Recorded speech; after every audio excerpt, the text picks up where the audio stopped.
പേരൂർക്കട മാനസികാരോഗ്യ കേന്ദ്രത്തിൽ ഹൈക്കോടതി ജഡ്ജിമാർ പരിശോധന നടത്തുന്നു. ജസ്റ്റിസ് ബസന്ത് ബാലാജി, ജസ്റ്റിസ് ദേവൻ രാമചന്ദ്രൻ എന്നിവരാണ് ആശുപത്രിയിലെത്തിയത്. ആശുപത്രിയുടെ ശോചനീയാവസ്ഥ നേരിട്ട് കണ്ടറിയാൻ ജഡ്ജിമാർ എത്തുകയായിരുന്നു. അമിക്കസ് ക്യൂറി രാംകുമാർ നമ്പ്യാരും ഒപ്പമുണ്ട്.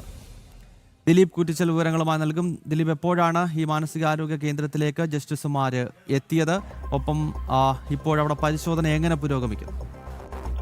ഗൗതം, അല്പസമയം മുമ്പാണ് ജസ്റ്റിസ് ദേവൻ രാമചന്ദ്രൻ, ജസ്റ്റിസ് ബസന്ത് ബാലാജി, അതോടൊപ്പം തന്നെ ഇത് പഠിക്കുന്നതിന് വേണ്ടി ഈ പ്രത്യേക ബെഞ്ച് നിയമിച്ച അമിക്കസ് ക്യൂറി രാംകുമാർ നമ്പ്യാർ ഇവിടെ എത്തിയിരിക്കുന്നത്. എന്തായാലും ഇവിടെ എത്തി പരിശോധന പുരോഗമിക്കുകയാണ്. ഈ വിഷയം അല്ലെങ്കിൽ ഇത്തരത്തിൽ ഈ സുരക്ഷാ ക്രമീകരണങ്ങളും അതോടൊപ്പം തന്നെ ഇത്തരത്തിലുള്ള മാനസിക ആരോഗ്യ കേന്ദ്രങ്ങളുടെ ശോചനീയ അവസ്ഥ പഠിക്കുന്നതിന് വേണ്ടിയും അതോടൊപ്പം തന്നെ പരിഹരിക്കുന്നതിന് വേണ്ടിയാണ് ഇത്തരത്തിൽ ഒരു ക്രമീകരണം ഒരുക്കിയിരിക്കുന്നത്. ഈ സംസ്ഥാനത്തെ 3 മാനസിക ആരോഗ്യ കേന്ദ്രങ്ങളിലാണ് ഇത്തരത്തിൽ പരിശോധന നടത്തുന്നത്.